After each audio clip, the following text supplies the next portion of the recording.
Good morning, dear students. Today we are going to discuss about bonding in metal carbonyls. Okay, तो metal carbonyls actually बच्चों ऐसे compounds हैं, ठीक है. Metal carbonyls के बारे में जान लेते हैं पहले ये क्या है. तो ये बच्चों ऐसे कंपाउंड्स हैं जिसमें जो हमारा ट्रांजिशन मेटल होता है, ठीक है, जो हमारा ट्रांजिशन मेटल होता है ये लिगेंड से जुड़ा होता है, ठीक है. और ये लिगेंड एक्चुअली होते क्या है, केवल कार्बोनिल्स होते हैं. कार्बोनिल्स यानी CO होते हैं, ठीक है. तो ये कैसे होते हैं कंपाउंड, ये होमोलेप्टिक कंपाउंड होते हैं. होमोलेप्टिक कंपाउंड इट मीन्स कि आपका एक ट्रांजिशन मेटल होगा और उसमें जितने भी लिगेंड लगे हुए हैं वो सब के सब क्या होंगे, कार्बोनिल्स होंगे. एज ए एग्जाम्पल हम देख लेते हैं कि सपोज हमारे पास यहाँ पर देखिए ट्रांजिशन मेटल क्या है, Ni, ओके. और Ni से टोटल कितने का लिगेंड जुड़े हुए हैं, 4, और 4 के चारों ही कैसे हैं, हमारे कार्बोनिल्स हैं, ठीक है. तो ये जो कंपाउंड आया ये हमारा मेटल कार्बोनिल्स की कैटेगरी में आया, ठीक है. इसी तरह हमारे पास और भी कंपाउंड है लाइक FeCO का होल 5, ठीक है, ये भी आपका मेटल कार्बोनिल्स है. देन इसके अलावा आप CrCO6 ले लीजिए, ये भी आपका मेटल कार्बोनिल्स है. तो कहने का सेंस ये है कि ट्रांजिशन मेटल के साथ जो लिगेंड लगा हुआ हो वो केवल कार्बोनिल हो, कोई दूसरा लिगेंड नहीं होना चाहिए कि आपके कितने हो गए, CO3 हो गए, देन एक लग गया क्या, Cl. ऐसी कंडीशन नहीं बननी चाहिए. ये कंडीशन हेटेरोलेप्टिक की कंडीशन बनेगी. ये कंडीशन कैसी बनाएगा, होमोलेप्टिक की कंडीशन बनाएगा. यानी एक ट्रांजिशन मेटल होगा उससे अटैच जितने भी लिगेंड होंगे वो सब के सब कार्बोनिल्स ही होंगे, यानी CO ही होंगे.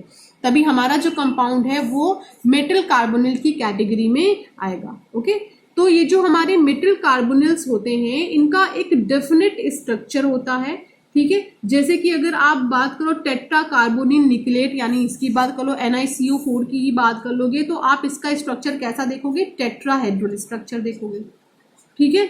इसी तरह अगर आप हेक्सा कार्बोनिल क्रोमियम की बात करो तो इसका स्ट्रक्चर होता है ऑक्टाहेड्रल. ओके, तो एक डेफिनेट स्ट्रक्चर ये शो करते हैं. ओके, तो इनका स्ट्रक्चर हम देख लेते हैं कि हम इन्हें कैसे बनाएंगे. तो देखिए निकिल है हमारा, तो निकिल ये है, then CO and last one is CO. तो ये कैसा स्ट्रक्चर है, टेट्राहेड्रल. ऑक्टाहेड्रल की हम बात करेंगे तो ऑक्टाहेड्रल तो बहुत इजी स्ट्रक्चर होता है, ऊपर CO, देन CO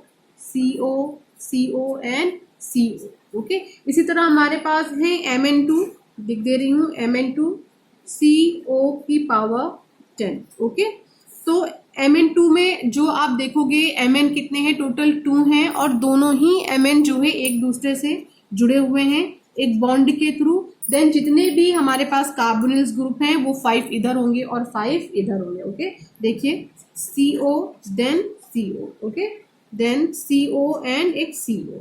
उसके बाद ये क्या हो गया, CO एक स्ट्रेट लाइन नीचे CO आएगा, एक नीचे CO आएगा और एक CO यहाँ. ओके, तो ये ऐसा स्ट्रक्चर हमारा Mn2CO10 का होता है. तो अगर आप कंफ्यूज हो रहे होंगे कि Mn2CO10 का एक्चुअली नेम क्या है, तो इसका नेम होता है डेका. डेका मीन्स 10 और carbonyls di manganese. Okay, deca carbonyls di manganese, ये Mn2CO10 का नेम है. ओके, अब हमें जो यहाँ पे मेनली स्टडी करना है वो है बॉन्ड्स के बारे में. ओके, तो जो हमारा ये है मेटल और जो हमारा कार्बोनिल ग्रुप लगा हुआ है, ये जो हमारा बॉन्ड बनाएगा ये 2 टाइप के कैरेक्टर्स को शो करेगा यहाँ पे. एक तो ये पाई बॉन्ड कैरेक्टर को भी शो करेगा और सिग्मा बॉन्ड कैरेक्टर को भी. इट मीन्स कि यहाँ पर 2 तरह के आपको बॉन्ड देखने को मिलेंगे, सिग्मा बॉन्ड भी मिलेगा एंड पाई बॉन्ड भी मिलेगा. ओके, तो हमें यहाँ पे क्या समझ में आया, bonds of metal carbonyls, okay, contain both characters. Okay, क्या शो करता है, दोनों ही कैरेक्टर्स को शो करता है, एक तो पाई बॉन्डिंग भी एंड सिग्मा बॉन्डिंग भी, ठीक है, दोनों ही कैरेक्टर्स को ये शो करेगा. तो हम सपोज करते हैं कि ये आपका कोई मेटल है और ये एक बॉन्ड के थ्रू जुड़ा हुआ है कार्बोनिल ग्रुप के साथ, ठीक है. तो आप तो ये जानते हो कि कार्बन के आउटर मोस्ट शेल में नंबर ऑफ इलेक्ट्रॉन्स कितने होते हैं, 6, एंड ऑक्सीजन के आउटर मोस्ट शेल में नंबर ऑफ इलेक्ट्रॉन होते हैं 8, तो देन 6 + 8 = 14। क्योंकि इतना तो आपको समझ में आ ही गया होगा कि C और O आपस में जुड़े हुए हैं और ये दोनों एज अ मॉलिक्यूल्स यहाँ पर प्रेजेंट है, यानी कि ये क्या है, हमारा एक मॉलिक्यूल है। ओके अब आपको जाना होगा कि मॉलिक्यूलर ऑर्बिटल थ्योरी में, ठीक है, मॉलिक्यूलर ऑर्बिटल थ्योरी के अकॉर्डिंग आपको इसका कॉन्फ़िगरेशन लिखना होगा। ठीक है, तो मॉलिक्यूलर लिख दे रही हूं, मॉलिक्यूलर ऑर्बिटल थ्योरी।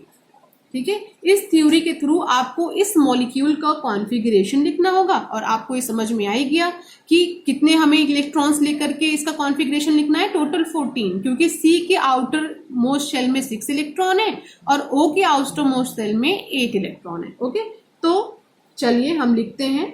तो कॉन्फ़िगरेशन कुछ ऐसा होगा, sigma 1s2, then sigma star 1s2, then sigma 2s2, sigma star 2s2। Okay, उसके बाद हम आते हैं पाई की तरफ। ठीक, तो ये हमारा क्या है, पाई 2px² एंड पाई 2py²। अब आप सोच रहे हो कि मैम ने इन दोनों को साथ में क्यों रखा, क्योंकि इन दोनों की एनर्जी लेवल क्या है, सेम है। ओके, इसके बाद हमारे पास है pi star, okay, 2px and pi star 2py। तो यहां पर अभी कोई इलेक्ट्रॉन है नहीं और लास्ट में हमारा क्या है, 2pz²। ओके, यहाँ पे हमने 2 इलेक्ट्रॉन फिल किए हुए हैं। ओके, तो हम काउंट करते हैं, 2 इलेक्ट्रॉन्स, 2 2 2 2, तो टोटल कितने हो गए यहाँ पे 10, और 2 ये 12 एंड 2 ये, टोटल कितने इलेक्ट्रॉन्स हमने यहाँ पे फिल कर दिए हैं, 14 फिल कर दिए हैं इलेक्ट्रॉन्स और मॉलिक्यूलर ऑर्बिटल थ्योरी के थ्रू हमने फिल किए हैं। लेकिन यहाँ पर आप देखोगे कि ये पाई स्टार है, पाई स्टार है, यानी pi star 2px and pi star 2py, ये दोनों ऑर्बिटल्स ऐसे हैं जिनमें एक भी इलेक्ट्रॉन्स हमने फिल नहीं किए। ये कैसे हैं, वैकेंट है और दोनों का एनर्जी लेवल क्या है, सेम है। ओके, तो ये चीज आपको पता चली है। तो अब हम नेक्स्ट पॉइंट पे आते हैं। नेक्स्ट हमारा क्या है कि ये हमारे पास क्या है, मेटल है। ठीक है, देन हमारे पास ये क्या है, एक कार्बन है। ओके, और कार्बन से जुड़ा हुआ हमारा ऑक्सीजन है और कार्बन और ऑक्सीजन के बीच में आपको पता है कि ये बॉन्ड होता है, देन एक कोऑर्डिनेट बॉन्ड होता है। तो ये जो 2 बॉन्ड है ये कैसे बॉन्ड होते हैं, कोवैलेंट बॉन्ड होते हैं। इट मीन्स कि ये इलेक्ट्रॉन की शेयरिंग से बने हुए बॉन्ड होते हैं। और जो आपका ये एरो के थ्रू दिखाया गया है ये कोऑर्डिनेट बॉन्ड है, क्योंकि यहाँ पर ऑक्सीजन ने इलेक्ट्रॉन कार्बन को डोनेट किया है। ठीक है, तो ये कैसा बॉन्ड बना है, कोऑर्डिनेट बॉन्ड है। बट हमें इससे कोई लेना देना नहीं है, इस बॉन्डिंग से हमें कोई लेना देना नहीं है। यहाँ पे जिस बॉन्डिंग की हम बात करेंगे वो मेटल और कार्बन के बीच की होनी चाहिए। ओके, तो चलिए, तो यहां पर हम क्या करते हैं, सबसे पहले ऑर्बिटल्स बनाते हैं। एक ये ऑर्बिटल है, एक इसका ये ऑर्बिटल है, एक इसका ये ऑर्बिटल है, एक इसका है, देन एक इसका है, इसका है। ओके, ये सारे ऑर्बिटल्स बना दे रहे हैं। ऐसा नहीं है कि ये सारे ऑर्बिटल, ये मैं इधर ऑक्सीजन के भी बना दे रही हूँ, आप कंफ्यूज मत होना। ठीक है, ऐसा नहीं है बच्चों के, जितने भी ऑर्बिटल्स हैं उन सारे ऑर्बिटल्स में इलेक्ट्रॉन्स फिल हैं। कुछ ऑर्बिटल ऐसे भी हैं जिनमें इलेक्ट्रॉन्स फिल नहीं है। ठीक है, तो वो ऑर्बिटल्स मैं शेडेड कर दे रही हूँ जिनमें इलेक्ट्रॉन्स हैं। जो शेडेड हैं इसमें इलेक्ट्रॉन्स प्रेजेंट हैं। ओके, देखिए ये सारे ऑर्बिटल्स जिसमें मैंने स्टार ये से लाइन खींची हुई है। ठीक है, इसमें नहीं है, इसमें हमारा इलेक्ट्रॉन नहीं, इसमें है इलेक्ट्रॉन। ओके, इसी तरह ऑक्सीजन के इसमें इलेक्ट्रॉन प्रेजेंट है। ठीक है, तो ध्यान रखिएगा कि इस वाले में इलेक्ट्रॉन नहीं है, मुझसे गलती से हो गया। ओके, चलिए, तो ये जो आपका ऑर्बिटल है ये कैसा है, पाई स्टार ऑर्बिटल है और इसके जस्ट नीचे वाला ऑर्बिटल भी हमारा पाई स्टार ऑर्बिटल है। ठीक है, तो आप अपना दिमाग लगाओ कि यहाँ पर कार्बन का ये जो ऑर्बिटल है इसमें इलेक्ट्रॉन प्रेजेंट है, बट आपका जो मेटल लगा हुआ है उस मेटल के इस ऑर्बिटल में इलेक्ट्रॉन प्रेजेंट नहीं है। तो ये करता क्या है, अपने इलेक्ट्रॉन्स को मूव करा देता है, यानी अपने लोन पेयर इलेक्ट्रॉन्स को ये कहाँ दे देता है, मेटल्स के इस वैकेंट ऑर्बिटल में दे देता है। ठीक है, तो ये जो इलेक्ट्रॉन्स इसने मूव कराए हैं ये 2p इलेक्ट्रॉन्स हैं। ओके, तो इस तरह जो यहाँ पे एक बॉन्डिंग होती है वो बॉन्डिंग कैसी होती है, सिग्मा बॉन्डिंग होती है। ठीक है, देखिए कार्बन ने या कार्बोनिल ग्रुप ने जो इलेक्ट्रॉन शेयर किया है मेटल के साथ या मेटल को दिया है और बॉन्डिंग यहाँ पे शो करिए, वो बॉन्डिंग कैसी है, सिग्मा बॉन्डिंग है। एक चीज अपने माइंड में रखिए, यहाँ पे सिग्मा बॉन्ड कैसे बना है और किसके किसके बीच में बना है। तो सिग्मा बॉन्ड जो यहाँ पर बना हुआ है उसमें हुआ क्या है कि जो कार्बोनिल है उस कार्बोनिल ने अपने इलेक्ट्रॉन्स को दिया है किसको, मेटल को, तो हमें सिग्मा बॉन्ड मिला है। अब हमें यहाँ पे क्या मिलेगा, पाई बॉन्ड मिलेगा। पाई बॉन्ड कैसे मिलेगा कि ये जो आपके मेटल है, मेटल्स में ये देखिए ये दोनों जो ऑर्बिटल्स है दोनों में इलेक्ट्रॉन्स है और इसके सामने वाले ये जो दो ऑर्बिटल्स हैं इनमें इलेक्ट्रॉन्स नहीं है। तो ये क्या करेगा, अपने इलेक्ट्रॉन्स यहाँ मूव कराएगा और बॉन्ड बनाएगा। ठीक है, तो यहाँ पर जो बॉन्ड बनेगा वो कैसा बॉन्ड बनेगा, पाई बॉन्ड बनेगा। ओके, तो पाई बॉन्ड एक्चुअली कैसे बना है कि मेटल ने किसको दिया हुआ है अपने इलेक्ट्रॉन्स, लिगेंड के साथ दिया हुआ है। देखिए यहाँ पे लिगेंड ने मेटल को दिया है इलेक्ट्रॉन, फिर मेटल ने लिगेंड को वापस इलेक्ट्रॉन दिया, तो इस तरह से यहाँ पे मल्टीपल बॉन्ड देखने को मिल रहा है। सिग्मा बॉन्ड बनेगा और दो पाई बॉन्ड यहाँ पे बनेगा। तो ये जो लिगेंड है, ये लिगेंड में जो मेटल ने अपने इलेक्ट्रॉन्स शिफ्ट किए हैं ये किस में शिफ्ट किए हैं, पाई स्टार 2p ऑर्बिटल में शिफ्ट किए। ठीक है, ये याद रखिएगा। तो ये जो बॉन्डिंग होती है इस बॉन्डिंग को हम बैक बॉन्डिंग का नाम देते हैं। कैसा नाम देते हैं, बैक बॉन्डिंग। ये चीज याद रखिएगा कि एक्चुअली होना तो सच में यही चाहिए कि जो आपका लिगेंड है वो लिगेंड अपने इलेक्ट्रॉन किसके साथ, किसको दे, मेटल को दे। एक्चुअली में यही होना चाहिए, यही होता भी है, बट कार्बोनिल्स के केस में ऐसा नहीं होता। जो मेटल होता है ये भी इलेक्ट्रॉन्स जो हमारा लिगेंड होता है उसके वैकेंट ऑर्बिटल में देता है। ओके, जिसकी वजह से पाई बॉन्डिंग होती है। ठीक है, तो सिग्मा बॉन्डिंग किसकी वजह से होती है, जब लिगेंड अपना इलेक्ट्रॉन मेटल को देता है, ठीक है, तब वहां पे बॉन्डिंग होती है, वो सिग्मा बॉन्डिंग होती है। जब जस्ट इसी का अपोजिट हो जाए, पाई बॉन्डिंग में जब मेटल लिगेंड को अपने इलेक्ट्रॉन दे देता है तो वो कैसी बॉन्डिंग होती है, पाई बॉन्डिंग होती है, और इसी को हम बैक बॉन्डिंग के नेम से भी जानते हैं। ओके, तो एक चीज यहाँ पे बहुत इंपॉर्टेंट आती है, टर्मिनोलॉजी आती है, उसको देख लीजिए। वो होती है हमारी synergic effect. Okay, synergic effect actually देख लीजिए, सिनर्जिक इफेक्ट। ओके, तो सिनर्जिक इफेक्ट का एक्चुअली मतलब क्या होता है कि बैक बॉन्डिंग की वजह से पाई बॉन्ड स्ट्रांग हो जाना, और पाई बॉन्ड की वजह से जो हमारा, जैसे कि फिर से समझिए, जैसे सिग्मा बॉन्ड यहाँ पे बना तो सिग्मा बॉन्ड की वजह से पाई बॉन्ड को स्ट्रेंथ मिलती है। ओके, और ये जो पाई बॉन्ड मिलता है इसकी वजह से सिग्मा बॉन्ड को स्ट्रेंथ मिलती है, यानी दोनों जो बॉन्डिंग यहाँ पर हुई है दोनों बॉन्डिंग एक दूसरे को स्ट्रेंथ प्रोवाइड करती है। ठीक है, दोनों ही एक दूसरे को स्ट्रेंथ करती है। इसी इफेक्ट को हम लोग सिनर्जिक इफेक्ट कहते हैं। फिर से सुनिए, देखिए पाई बॉन्ड बनने की वजह से यानी बैक बॉन्डिंग की वजह से सिग्मा बॉन्ड का स्ट्रांग होना, और सिग्मा बॉन्ड की वजह से पाई बॉन्ड का स्ट्रांग होना, यानी पाई की वजह से सिग्मा का स्ट्रांग होना, स्ट्रेथन होना, और सिग्मा की वजह से पाई का स्ट्रांग होना। इसी इफेक्ट को हम लोग सिनर्जिक इफेक्ट के नेम से जानते हैं। ओके, तो अगर अब आपको ये चीज क्लियर नहीं होगी कि अगर मेटल है और कार्बन है इन दोनों के बीच में टोटल कितने बॉन्ड बने, तो मेटल और कार्बन के बीच में टोटल कितने बॉन्ड बने हैं, 3 बॉन्ड बने हैं। एक ये पाई बना है, एक ये सिग्मा बना है, और एक और पाई बॉन्ड बना है। तो मेटल और कार्बोनिल के बीच में कितने बॉन्ड बने हैं, टोटल 3 बॉन्ड्स बने हैं, पाई बना है एंड सिग्मा। पाई की वजह से सिग्मा स्ट्रांग हुआ है, सिग्मा की वजह से पाई स्ट्रांग हुआ है। इसी को हमने क्या नाम दिया है, सिनर्जिक इफेक्ट का नेम दिया है बच्चों। ठीक है, तो जो हमारा पाई बॉन्ड बना है, पाई बॉन्ड जो बना है ये बैक बॉन्डिंग की वजह से बना है। क्यों, क्योंकि मेटल ने इलेक्ट्रॉन किसको दे दिए हैं, कार्बोनिल को दे दिए, और जो सिग्मा बॉन्ड बना है वो इस वजह से बना है कि सिग्मा जो लिगेंड है उसने अपने इलेक्ट्रॉन्स किसको दिए हैं, मेटल्स को दिए हैं। ओके, तो ये चीज आप याद रखिएगा। Now move to the next topic, stability of coordination compound. Okay, तो अभी हमारा जो नेक्स्ट टॉपिक है वो है स्टेबिलिटी। ठीक है, ऑफ कोऑर्डिनेशन कंपाउंड। तो स्टेबिलिटी का मीन्स होता है कि कोई कॉम्प्लेक्स जब बन रहा है तो वो स्टेबल होना चाहिए। इट मीन्स कि वो डिसोसिएट नहीं होना चाहिए। ओके, तो स्टेबिलिटी को अगर हम कोऑर्डिनेशन कंपाउंड में देखें तो डिग्री ऑफ एसोसिएशन भी हम कह सकते हैं। स्टेबिलिटी को हम डिग्री ऑफ एसोसिएशन भी बोल सकते हैं। क्यों, क्योंकि जिस कंपाउंड का जितना ज्यादा डिग्री ऑफ एसोसिएशन होगा वो कंपाउंड उतना ही ज्यादा स्टेबल होगा। ठीक है, देखिए डिग्री ऑफ एसोसिएशन, ठीक है, तो degree of association is directly proportional to the stability. Okay, degree of association किसी भी कंपाउंड का जितना ज्यादा होगा, स्टेबिलिटी उस कंपाउंड की उतनी ही ज्यादा होगी।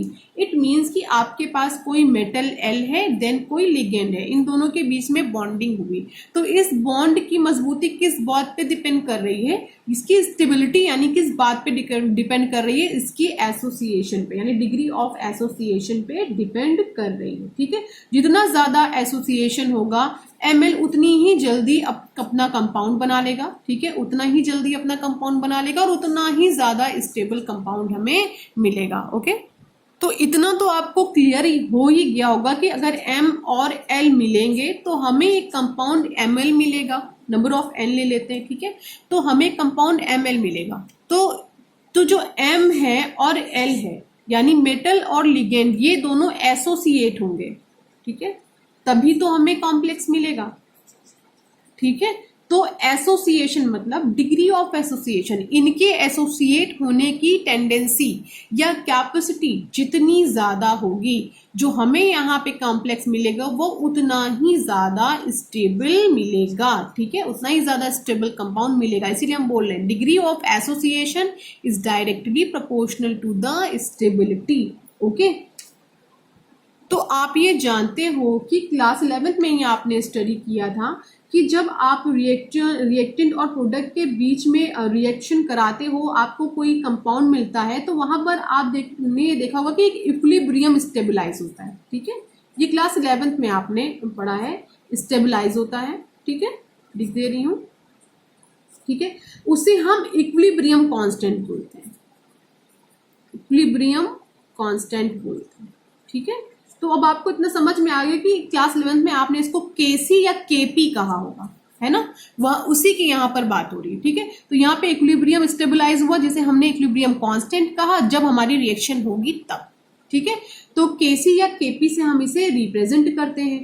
ठीक है, तो वहां हमने स्टडी किया था कि क्या होता है एक्चुअली, कि concentration of product is divided by concentration of reactant. कुछ ऐसी चीजें आपने क्लास 11th में स्टडी करी होगी। ओके, इन्हीं सारी चीजों का हम यूज करके स्टेबिलिटी ऑफ कोऑर्डिनेशन कंपाउंड के बारे में स्टडी करेंगे। ओके, तो इतना तो ये चीज आपको समझ में है कि जब कोई रिएक्शन कंडक्ट हो रही है तो वहां पे इक्विलिब्रियम स्टेबलाइज होता है, जिसे हम इक्विलिब्रियम कांस्टेंट बोलते हैं। ये क्लास 11 की बात चल रही है। ठीक है, और इक्विलिब्रियम कांस्टेंट के लिए एक कॉन्सेप्ट था, concentration of product is divided by concentration of reactant. इसका अभी आप यूज करेंगे। ठीक है, तो जो पर्टिकुलर रिएक्शन के लिए हमारा इक्विलिब्रियम कांस्टेंट होता है, इसी कांस्टेंट को हम लोग नेम दे सकते हैं यहाँ पर स्टेबिलिटी कांस्टेंट। कोई चेंजेस नहीं है, वही कांस्टेंट है, बट नेम यहाँ पे चेंज हो रहा है। तो इसी को हम क्या बोल सकते हैं? स्टेबिलिटी कांस्टेंट, या फिर इसको हम लोग फॉर्मेशन कांस्टेंट के नेम से भी जानते हैं। तो आप कंफ्यूज मत होना, अगर इक्विलिब्रियम कांस्टेंट के अलावा आपको स्टेबिलिटी और फॉर्मेशन कांस्टेंट भी मिल जाए तो ये सारी चीजें क्या है? सेम है। तो अब हम क्या करते हैं, एक रिएक्शन को कंसीडर करते हैं। सपोज हमारे पास ये मेटल है, देन ये लिगेंड है, और ये आपस में रिएक्ट करके Ml बना रहे हैं। हम यहाँ पे क्या करते हैं, 4 लिगेंड लेते हैं। यहाँ पे क्या बन रहा है, Ml4। अब हमें इस रिएक्शन के लिए क्या फाइंड करना है?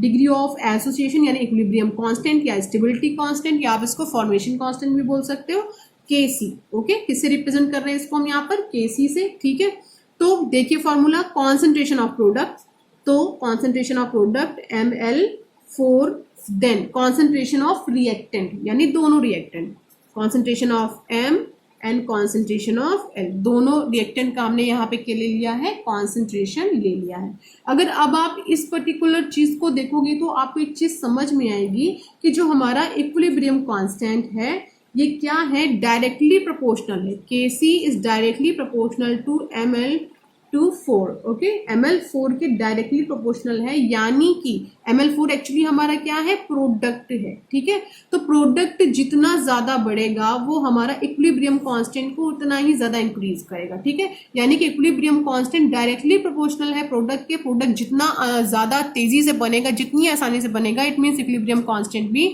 यानी स्टेबिलिटी कांस्टेंट भी हमारा उतना ही ज्यादा होगा।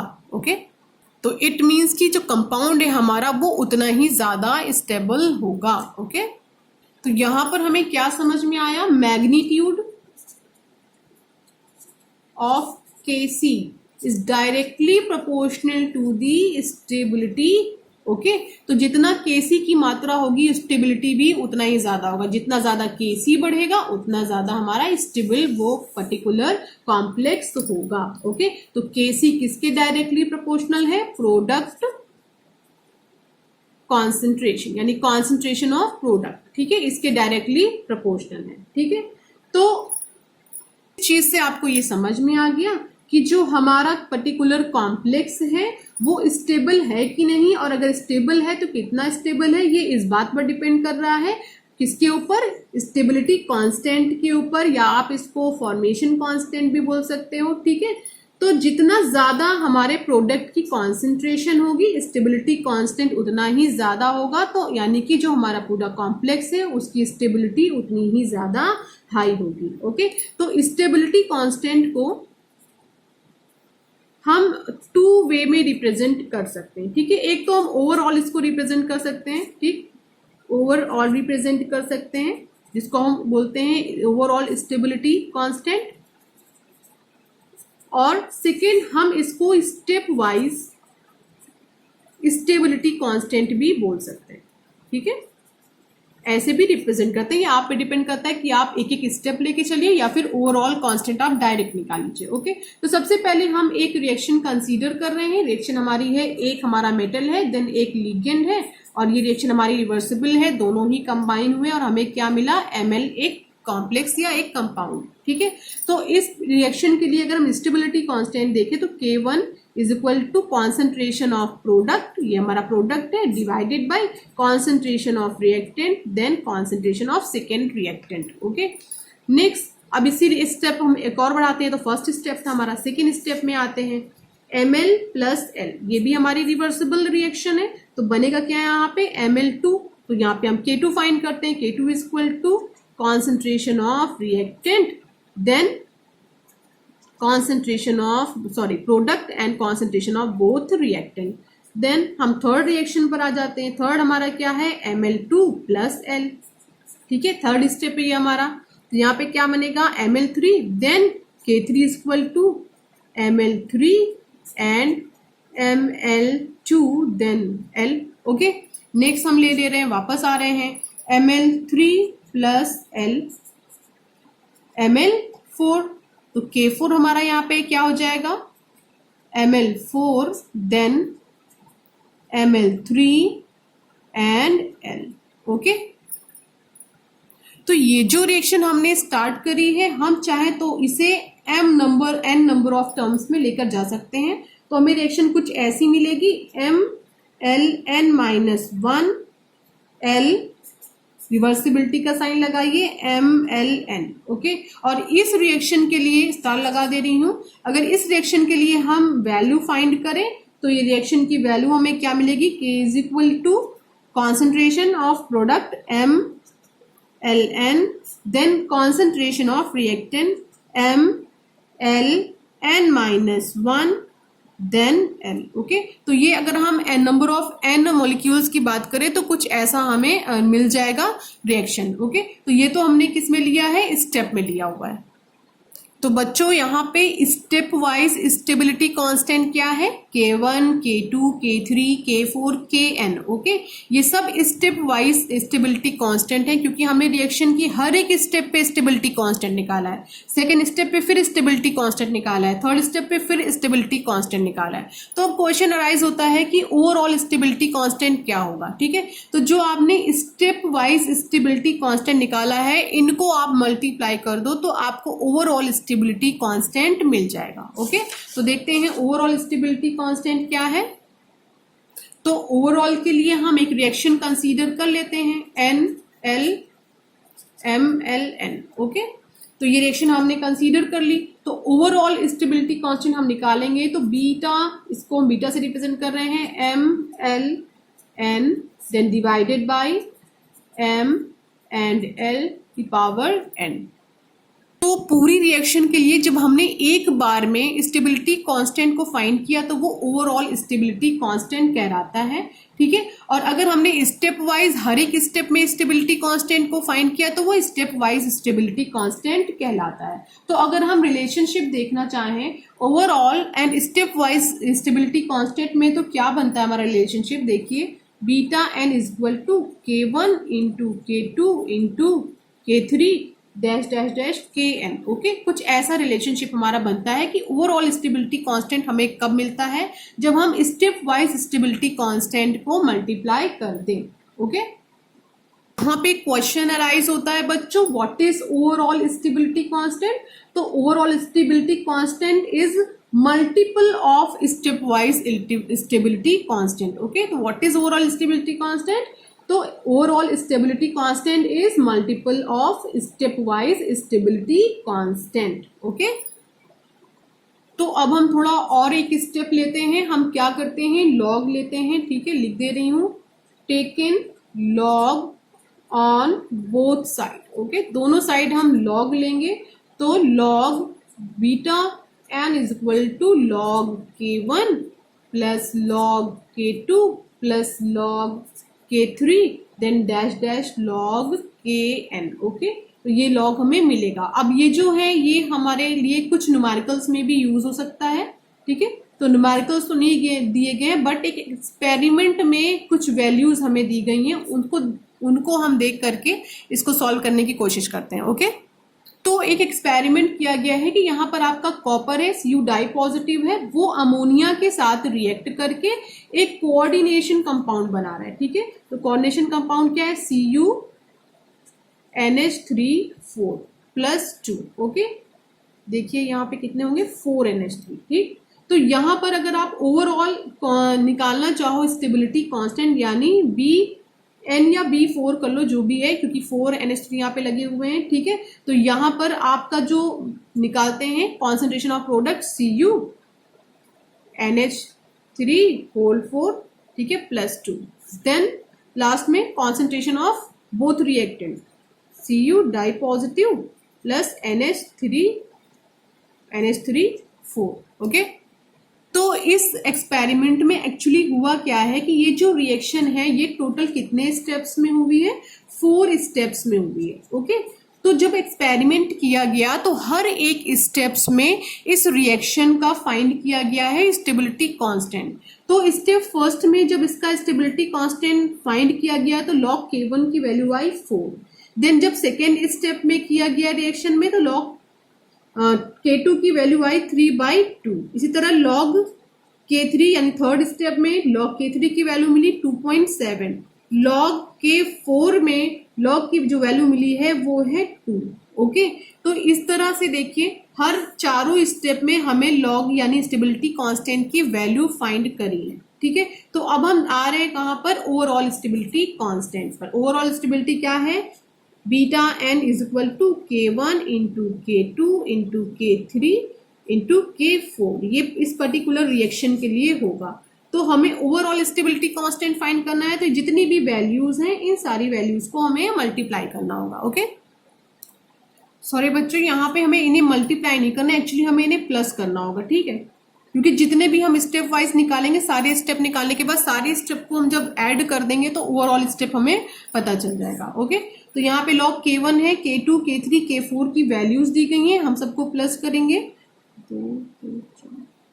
11.9। तो यहाँ पर अगर हम इस रिएक्शन के लिए ओवरऑल स्टेबिलिटी कांस्टेंट लिखना चाहें तो हम क्या लिख सकते हैं, लॉग B4 इक्वल टू 11.9। ऐसा इसलिए क्योंकि जो हमने step wise stability constant find किया है उसके सम को हम क्या बोल रहे हैं, ओवरऑल स्टेबिलिटी कांस्टेंट। तो हम चाहे पूरी रिएक्शन को स्टेप में ना निकाल के डायरेक्ट ओवरऑल रिएक्शन का स्टेबिलिटी कांस्टेंट निकालें, दोनों क्या आएगा, सेम आएगा। ओके, तो अब हम बात करते हैं डिसोसिएशन कांस्टेंट की, ठीक है।